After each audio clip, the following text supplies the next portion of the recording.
కురుక్షేత్ర సంగ్రామంలో అభిమన్యుడి వీరోచిత పోరాటం గురించి అందరికీ తెలుసు. కేవలం అర్జునుడికి మాత్రమే సాధ్యమైన పద్మవ్యూహాన్ని ఛేదించడానికి వెళ్లి అరివీర భయంకరంగా కౌరవ సైన్యాన్ని దూనమాడిన యోధుడు. అర్జునుడు సుభద్రల కుమారుడైన అభిమన్యుడు స్వయాన శ్రీకృష్ణుడికి మేనల్లుడు. అతి చిన్న వయస్సులోనే మహాభారత యుద్ధంలో తన ప్రాణాలను వీడి శాశ్వత కీర్తిని సంపాదించుకున్నాడు. కురుక్షేత్రంలో ఉపయోగించిన పద్మవ్యూహం శత్రు దుర్భేద్యం, అతిరథ మహారథులకే అంతుపట్టని రహస్యం. లోపలికి వెళ్ళిన కొద్దీ చావును దరికి చేర్చే మృత్యుబిలం. 7 వలయాల్లో గజ రథ తురగ పదాతి సైన్యాలతో శత్రు దుర్భేద్యమనేది పద్మవ్యూహం. అసలు పద్మవ్యూహం రహస్యం ఏమిటి? పద్మవ్యూహం నుండి బయటపడడం ఎందుకని చాలా కష్టంగా ఉంటుంది? పద్మవ్యూహం గురించి అభిమన్యుడికి ఎలా తెలుసు? కురుక్షేత్ర యుద్ధంలో కౌరవుల పద్మవ్యూహంలోకి అభిమన్యుడు ఎలా వెళ్ళాడు? ఎందుకని తిరిగి రాలేకపోయాడు? అక్కడే ఉన్న పాండవులు అభిమన్యుడికి ఎందుకు సాయం చేయలేదు? అభిమన్యుడు నిజంగా పద్మవ్యూహాన్ని ఛేదించలేక మరణించాడా, లేదా ఏదైనా కుట్ర చేశారా? మహాభారత యుద్ధంలో అర్జునుడి రథసారథిగా ఉన్న శ్రీకృష్ణుడు తలుచుకుంటే అభిమన్యుడు మరణించేవాడు కాదు. కానీ శ్రీకృష్ణుడు ఎందుకు కాపాడలేదు? చంద్రునికి అభిమన్యుడికి మధ్య సంబంధం ఏమిటి? లాంటి ఎన్నో నమ్మశక్యంకారి విషయాల గురించి ఈ వీడియోలో తెలుసుకుందాం. అయితే వాటన్నిటినీ తెలుసుకోవాలంటే ఖచ్చితంగా ఈ వీడియో చివరి వరకు పూర్తిగా చూడాల్సిందే. అలాగే ఈ ఛానల్ని కొత్తగా చూస్తున్నట్లయితే వెంటనే ఈ వీడియోని లైక్ చేసి ఛానల్ని సబ్స్క్రైబ్ చేసుకోండి.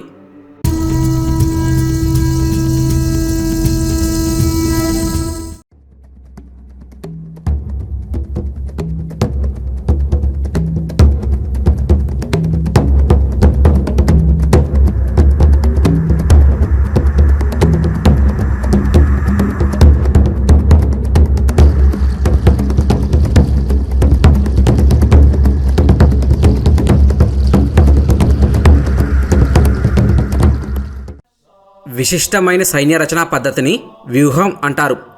ఎదుటి సైన్యం ఎక్కువగాను తమ సైన్యం తక్కువగాను ఉన్నప్పుడు వ్యూహం బాగా ఉపయోగపడుతుంది. ఒకవేళ సైన్యం అధికంగా ఉన్నా ఒక కట్టుదిట్టమైన విధానంతో దీన్ని విస్తరింపజేస్తూ తక్కువ ప్రాణనష్టం జరిగేలా, విజయం తమకు మాత్రమే దక్కేలా తగినట్లు వ్యూహాన్ని నిర్మించుకుంటారు. కురుక్షేత్ర సంగ్రామంలో చాలామందికి తెలిసింది పద్మవ్యూహం మాత్రమే. ఇది కాకుండా ఇంకా ఎన్ని రకాల వ్యూహాలు ఉన్నాయో తెలుసా? మహాభారత యుద్ధ సమయంలో వజ్రవ్యూహం, గరుడ వ్యూహం, కూర్మ వ్యూహం, క్రౌంచ వ్యూహం, శకట వ్యూహం, అచల వ్యూహం, శృంగాటక వ్యూహం, మకర వ్యూహం, సూచి వ్యూహం, శేన వ్యూహం, సర్వతోభద్ర వ్యూహం, మండలార్ధ వ్యూహం, ఇలా అనేక రకాల పేర్లతో వ్యూహాలు రూపొందించారు. ఈ వ్యూహాలలో కొన్ని శత్రువులను దెబ్బతీయడానికి ఉపయోగపడితే, మరికొన్ని తమను తాము రక్షించుకోవడానికి పనికొచ్చేవి. అయితే 18 రోజులు భీకరంగా సాగిన కురుక్షేత్ర యుద్ధంలో అతి క్లిష్టమైనది మరియు అతిపెద్దది ఈ పద్మవ్యూహం. పద్మం ఆకారంలో సైనికులను ఉంచి శత్రువుల నుండి తమ రాజును కాపాడుకోవడానికి ప్రయోగించే ఒక వ్యూహం. ఇది ఆకాశంలో నుండి చూసేవారికి పద్మం ఆకారంలో ఉండడం వలన దీనిని చక్రవ్యూహం లేదా పద్మవ్యూహం అని పిలుస్తారు. ఇది అత్యంత జటిలంగా ఉండే వ్యూహం. దీనిని సామాన్య యోధులు భేదించలేరు. ఈ పద్మవ్యూహం ఒకసారి దేవాసుర సంగ్రామంలో బృహస్పతి ప్రయోగించాడు. తర్వాత భారత మహాసంగ్రామంలో ద్రోణుడు ప్రయోగించాడు. అసలు పద్మవ్యూహం ఎంత ప్రభావవంతమైన వ్యూహమో, దాన్ని జయించడం ఎందుకంత కష్టమో ఇప్పుడు తెలుసుకుందాం. యుద్ధంలో పాల్గొనే సైన్యాన్ని అక్షౌహిణులు కొలుస్తారు. కురుక్షేత్ర యుద్ధంలో మొత్తం 18 అక్షౌహిణుల సైన్యం పోరాడింది. ఒక్క అక్షౌహిణిలో 21,870 ఏనుగులు, 21,870 రథములు, 65,610 గుర్రములు, 1,09,350 కాలిబంట్లు ఉంటారు. ఈ విధంగా కురుక్షేత్ర యుద్ధంలో పాల్గొన్న మొత్తం యోధుల సంఖ్య 39,36,600 మంది. వీరు కాక మహాయోధులు, వీరులు పాల్గొన్నారు. అన్ని లక్షల మంది సైన్యం ఉన్నారు కాబట్టి పద్మవ్యూహం కూడా అంతే పెద్దగా ఉంటుంది. ఈ అతిపెద్ద వ్యూహం ఎటు చూసినా 77 కిలోమీటర్ల పొడవు ఉంటుంది. దీని విస్తృతి 5,929 చదరపు కిలోమీటర్లు. అంటే ఇది ఇప్పటి హైదరాబాద్కు దాదాపు 10 రెట్లు ఉంటుందంటే మీరే ఊహించుకోండి. అంతేకాదు, లోపలి స్థాయిలకు వెళ్లే కొద్దీ సైనికుల మధ్య దూరం తగ్గుతుంది. అంటే సాంద్రత పెరిగి దాడి యొక్క తీవ్రత పెరుగుతూ ఉంటుంది. చక్రవ్యూహంలో ఒక్కో స్థాయిని దాటి వెళ్లే కొద్దీ తదుపరి స్థాయి యోధులు మరింత శక్తివంతులు. ఇక లోపలి 7వ వృత్తంలో అత్యంత శక్తివంతులు ఉంటారు. అయితే పద్మవ్యూహం మొత్తం తిరుగుతూ కదులుతూనే ఉంటుంది. అంతేకాక అది ఎప్పటికప్పుడు పూరించబడుతూనే ఉంటుంది. ఉదాహరణకు, ఒక యోధుడు వ్యూహంలో బయటి వరుసలో ఒక సైనికుడిని చంపితే ఆ సైనికుడి ఎడమ పక్కనున్న సైనికుల వరుస వెంటనే ఆ ఖాళీని పూరించేస్తారు. అందుకే ఒక యోధుడు లోపలికి వెళ్ళగలిగినా అతని దళం అనుసరించి వెళ్లే వీలు ఉండదు. అక్షయ పాత్రలో ఆహారంలా ఈ వ్యూహంలో సైన్యం నిండుగా ఉంటారు. ఒకవేళ మొదటి స్థాయిని దాటి లోపలికి వెళ్ళినప్పుడు ఇక అతనికి బయటకు వచ్చే అవకాశం ఉండదు. ఎందుకంటే అతని చుట్టూ పద్మవ్యూహం మొత్తం తిరుగుతూ దాని ద్వారం డైనమిక్గా మూసుకుపోతూ ఉంటుంది. అంటే అతను పోరాటంలో నిమగ్నమై ఉన్నప్పుడు అతని ప్రమేయం లేకుండానే వ్యూహం అతన్ని ఇంకా లోపలకు మరింత శక్తివంతులైన యోధుల వద్దకు తోసేస్తూ ఉంటుంది. అయితే యుద్ధం చాలా భయంకరంగా సాగుతోంది. కురుక్షేత్ర యుద్ధం ప్రారంభమై అప్పటికే 12 రోజులైంది. పాండవుల్లో కౌరవ సైనికుల్లో చాలామంది చనిపోయారు. యుద్ధంలో భీష్ముడు ఓడిపోయిన తర్వాత దుర్యోధనుడు కౌరవ సేనకు ద్రోణాచార్యుని సేనాధిపతి చేశాడు. ఆ తర్వాత 2 రోజులు యుద్ధం జరిగినా ధర్మరాజును బంధించలేకపోయారంటూ దుర్యోధనుడు ద్రోణుడితో హేళనగా మాట్లాడాడు. అందుకు ద్రోణుడు సిగ్గుపడి, నేను ఈరోజు గొప్ప వ్యూహాన్ని నిర్మిస్తాను, అది దేవతలు కూడా భేదించలేనిది, మహావీరుడైతే తప్ప దాన్ని భేదించడానికి ప్రయత్నించలేడు అని ప్రకటించాడు. అదే పద్మవ్యూహం. ముందుగా ద్రోణుడు కౌరవ సేనలను తామర పువ్వు ఆకారంలో నిలిపాడు. వివిధ దేశాధిపతులు తామర పువ్వులోని రేకుల మాదిరిగా నిలిచారు. వారి కుమారులు పువ్వు మధ్య భాగంలో కేసరిలా నిలబడ్డారు. కర్ణుడు దుశ్శాసనుడు సేనలతో కలిసి పద్మం లోపలి భాగాన, వారి మధ్య దుర్యోధనుడు సైన్యంగా నిలిచారు. అశ్వత్థామ, కృపాచార్యుడు, సైంధవుడు, శల్యుడు, శకుని, కృతవర్మ, భూరిష్ఠవుడు, కౌరవులు వారి కుమారులు తమ స్థానాల్లో నిలిచారు. ఇంత పెద్ద వ్యూహంలోకి మహావీరులైన పాండవుల్లో ఎవరికి దానిలోకి ప్రవేశించడం సాధ్యం కాలేదు. అయితే పద్మవ్యూహాన్ని ఛేదించే పరిజ్ఞానము పాండవ పక్షంలో శ్రీకృష్ణునికి, అర్జునునికి మరియు అభిమన్యుడికి తప్ప మరెవరికీ లేదు. అసలు అభిమన్యుడికి పద్మవ్యూహంలోకి వెళ్ళడం ఎలా తెలుసని దాదాపు చాలామందికి తెలిసిన విషయమే. అర్జునుడు శ్రీకృష్ణుడి సోదరి అయిన సుభద్రను వివాహం చేసుకున్న తర్వాత ఒకరోజు ఆమె నిండు గర్భవతిగా ఉన్న సమయంలో అర్జునుడు ఆమెకు యుద్ధ విద్యలో పద్మవ్యూహం కష్టతరమైనది అంటూ చక్రవ్యూహంలో ఎలా ప్రవేశించాలో, చాకచక్యంగా ఎలా పోరాడాలో వివరిస్తూ ఉండగా సుభద్ర ఊకొడుతూ నిద్రపోయింది. ఆ తర్వాత నుంచి సుభద్ర గర్భంలో ఉన్న అభిమన్యుడు ఊకొట్టడం మొదలుపెట్టాడు. అయితే అది గమనించని అర్జునుడు పద్మవ్యూహంలోకి ఎలా వెళ్లాలో చెప్పేశాడు. 7 వలయాల్లో గజ, రథ, తురగ, పదాతి సైన్యాలతో శత్రు దుర్భేద్యమైన పద్మవ్యూహాన్ని గజవధ ద్వారా లోపలికి వెళ్లాలని అర్జునుడు రహస్యం చెప్పాడు. కానీ సుభద్ర నిద్రపోవడం గమనించిన అర్జునుడు చెప్పడం ఆపేశాడు. అందుకే అభిమన్యుడికి వెళ్ళడమే కానీ తిరిగి రావడం తెలియలేదు. అయితే యుద్ధంలో పద్మవ్యూహాన్ని గమనించిన ధర్మరాజు సమయానికి అర్జునుడు అందుబాటులో లేకపోవడం వల్ల దిక్కుతోచని పరిస్థితిలో అభిమన్యుడిని పంపక తప్పలేదు.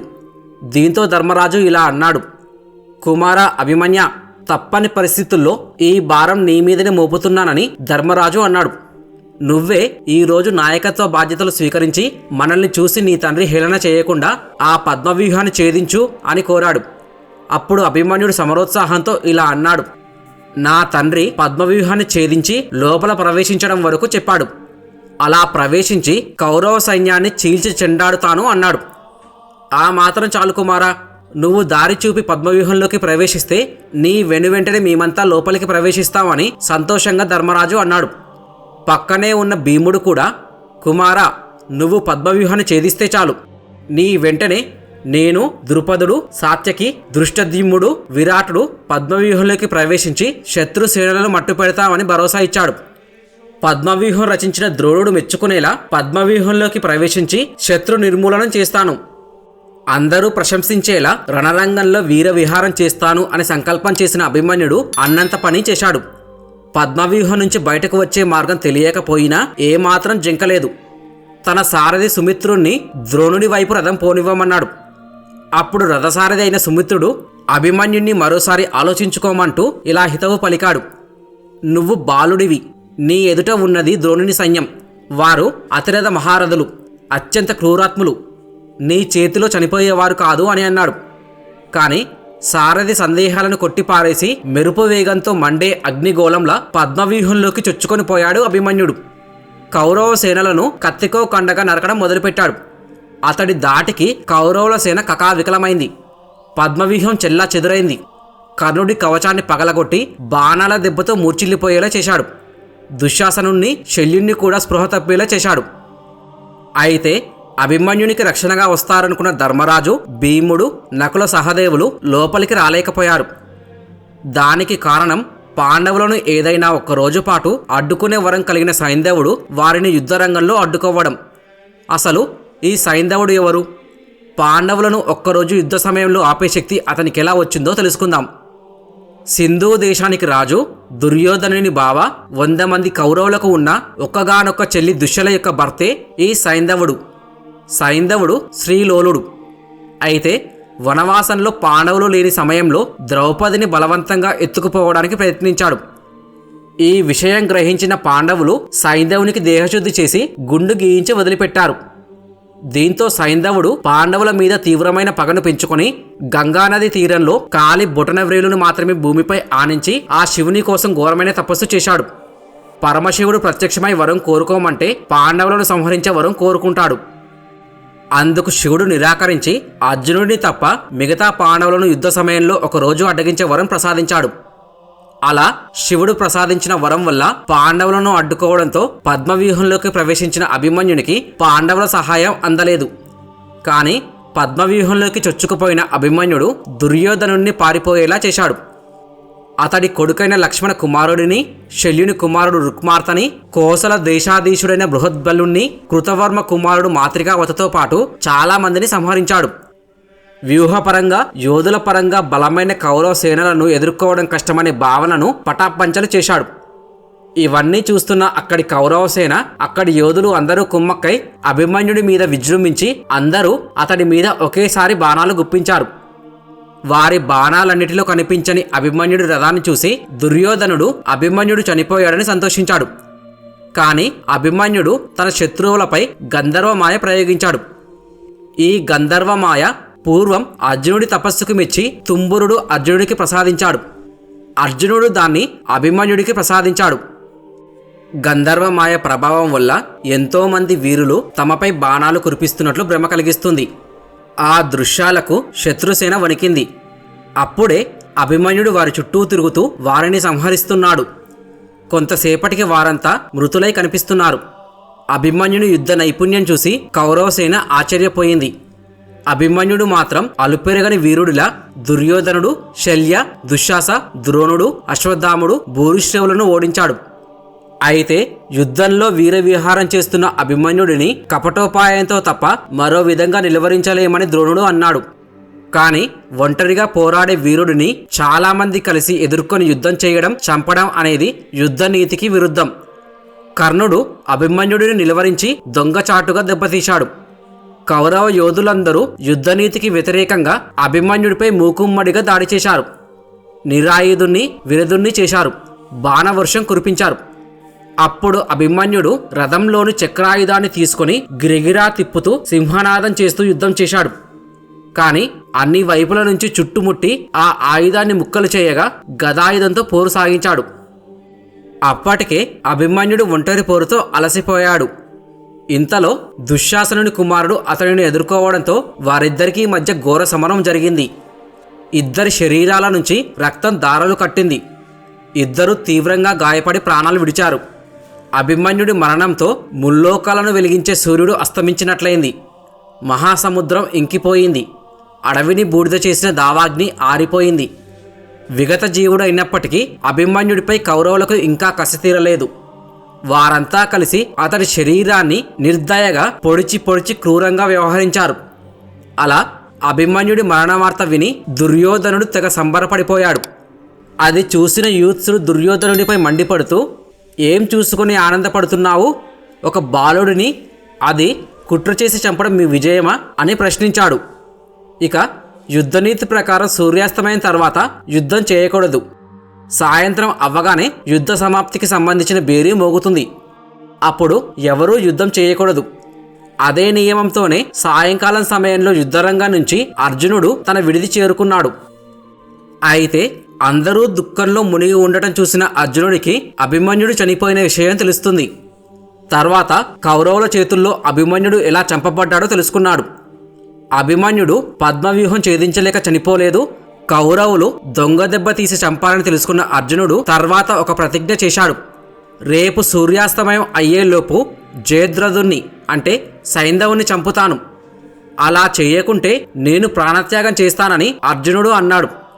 అలా చెప్పినట్లుగానే అభిమన్యుడి మరణానికి కారణమైన సైంధవునిపై అర్జునుడు పాశుపతాస్త్రం సంధించి అంతం చేశాడు. అలా అభిమన్యుడి చావుకి కారణమైన వారిపై అర్జునుడు ప్రతీకారం తీర్చుకున్నాడు.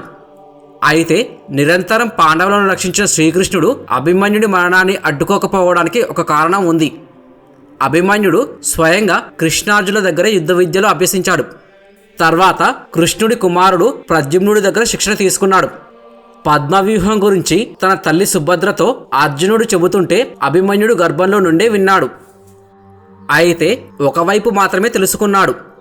ఈ విషయాన్ని గమనించిన శ్రీకృష్ణుడు మొత్తం సమాచారం తెలియకుండా అర్జునుడిని అక్కడ నుంచి తీసుకుపోయాడు. పద్మవ్యూహంలో అభిమన్యుడు చనిపోతాడని కృష్ణుడికి ముందే తెలుసు. జగన్నాటక సూత్రధారి తలుచుకుంటే అభిమన్యుడు మృత్యువు నుంచి తప్పించుకునేవాడు. కానీ అతడి ఆయుష్ 16 ఏళ్ళు మాత్రమే.